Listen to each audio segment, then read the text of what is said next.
Welcome back, warriors.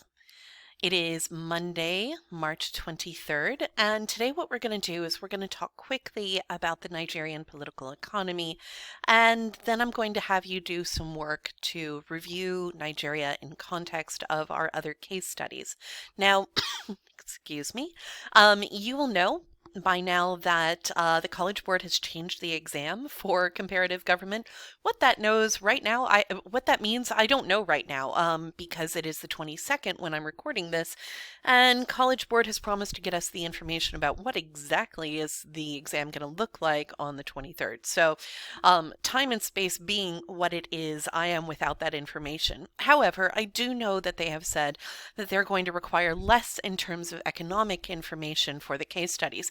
However, I feel really weird about just like ignoring that entire aspect of a case study. So I am going to talk about this. I do want you to pay attention. I do want you to take notes because you know what? Nigeria is an important country and you should know something about it just for like life. So we're going to do this. Also, it will give you something to do for a good 45 minutes, okay? So here we go.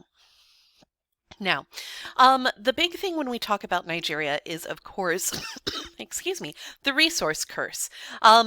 As of its independence in 1960, Nigeria was a major economic leader in Africa.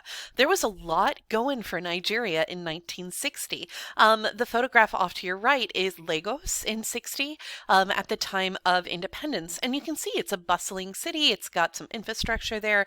You've got buses, you have a number of automobiles. So clearly there's some economic activity that's going on. Now, part of this was because back in the 1950s, even prior to independence, British petroleum companies had discovered oil reserves in Nigeria. Now, most of these reserves are located in the Niger River Delta, and the type of oil that is found in Nigeria is what is called light sweet crude, meaning that it is light, meaning that it is up towards the top of, like, you don't have to like drill deep. It floats towards the top. It's also sweet in that it does not contain a lot of impurities, and so it doesn't require a lot of refining. So it's actually kind of like the best type of oil to have is light sweet crude. So they found all of this in the River Delta region, and beyond that, what you also had in the late 50s and early 60s in Nigeria was food self-sufficient. It was the breadbasket of West Africa. This was great. So what they had was this resource which they believed they could use to fund other economic developments that could really provide sort of an engine for Nigeria as it grew and became independent. And Nigeria didn't have to rely on outside areas for the importation of food. This was all really, really positive. There was some degree of transportation infrastructure, especially towards the coastal regions, especially around Lagos. Now, the further north you went, the further into the hinterland you went, the less developed the infrastructure was. But in comparison to some other areas, like, say, the Democratic Republic of the Congo, which would gain its independence from Belgium, Nigeria had far superior infrastructure to, say, the DRC. So this is like everything looked like it should go quite well for Nigeria upon its independence. Its agricultural exports were varied. They weren't like all in on one particular crop. All of that sort of stuff is really beneficial to a country. So then the question becomes, what went wrong? And the thing that went wrong was the oil. So, first and foremost, what occurred was immediately after independence, you have that political instability that we talked about with regards to the Biafran crisis, a number of military coups d'etats. It turns out that military instability is really bad for agricultural production. When there are wars like the Biafran crisis, people don't produce food because there's fighting going on. And so as a result, agricultural development really kind of took a massive tumble during the 1960s. So the state couldn't really rely on its agricultural exports anymore. So they doubled down on oil production. Oil production seemed like something that would be relatively safe, and then the idea was that the oil production would tide Nigeria over until it could jumpstart its own industries. Except in the 1960s, And into the early 1970s, oil prices continued to climb and climb and climb. And what this did was it convinced the Nigerian government, whatever was in charge at the time, that oil was the way to go. It was like printing money. So you might as well just keep doubling down on oil production. And that meant that they became a member of OPEC, and they saw their oil revenue climb from 400 million in 1965 to 26 billion in 1980. Now, with that sort of money, one would think that Nigeria would be able to develop other industries, develop different infrastructure projects, but the big problem here is the same problem that we see over and over again with resource traps. When you got that kind of money, people skim off the top. When you got that kind of money, people become dependent on it and they don't diversify their portfolios. None of this is good. So the Nigerian government did theoretically try to invest in large-scale industrial development, but they didn't feed anything into agriculture or service industries where they probably ought to have. And the problem was with these new large-scale industrial developments, they did a terrible job of oversight. So the idea was to kind of lead in towards import substitution in terms of industrial production. Like Nigeria was going to start developing its own televisions and cars and things like that. But they didn't really plan it out ahead of time, and they didn't watch who had control of the money. And what this meant was that they would do things like allocate $8 billion to steel production and then not check up on it. And $8 billion worth of Nigerian revenue would just go missing. And this basically is what happened. They paid $8 billion to create a domestic steel industry, and almost no steel was produced. And what steel was produced was unusable because it didn't meet international qualifications for building materials. So this was a real big problem. You have all of this money associated with oil, very limited political transparency, because this is the era of military coups d'etats and power seizures. And what that meant was that you had serious problems with corruption. And that was bad enough. But in the late 1970s, like 1979 into 1980, the oil markets start to shake. And there's a number of different reasons why the oil markets start to shake. Part of it has to do with the Iranian Revolution. But by the early 1980s, the bottom fell out of the oil market. The value of a barrel of oil just plummeted. And that's what Nigeria basically rested its GDP upon, was oil production. And so Nigeria was massively unprepared. And when the bottom fell out, the government tried to fix the problem by just printing more money, which led to enormous amounts of inflation. Now, this resulted in major problems internationally for Nigeria, because Nigeria owed some money to various countries at this point. They'd taken out loans with individual countries, and they were unable to pay those loans back because their currency had devalued. You'd seen inflation, their money wasn't worth what it used to be.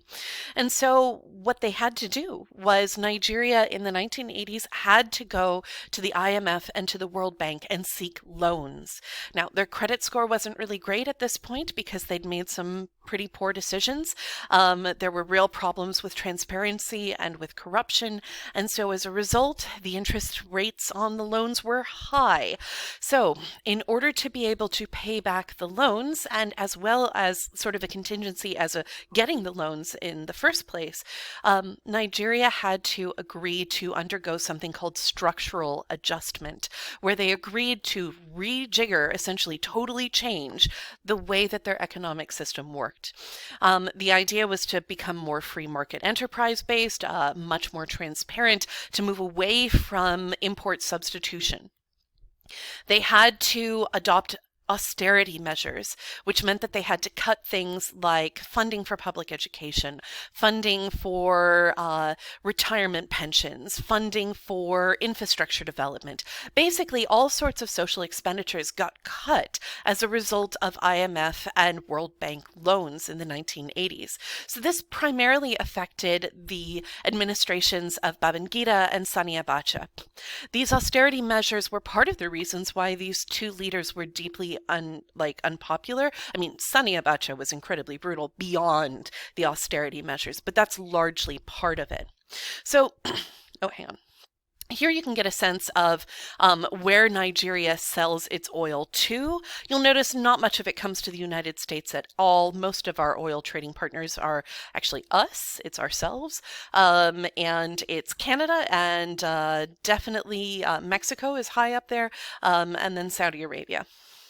So, Nigerian oil is still really important to Nigeria's economy, but there are some real questions about the environmental aspects to Nigeria's oil production. There are very lax environmental laws in Nigeria. There's not a lot of enforcement of those laws that do exist. And multinational corporations like Shell, which is the primary oil company in Nigeria, they're really, really influential, and they can influence all sorts of political decisions. And where they put pressure can lead to serious political instability. So we can see kind of that influence of oil companies and oil on things like the Biafran Civil War, Mossop, and Mend.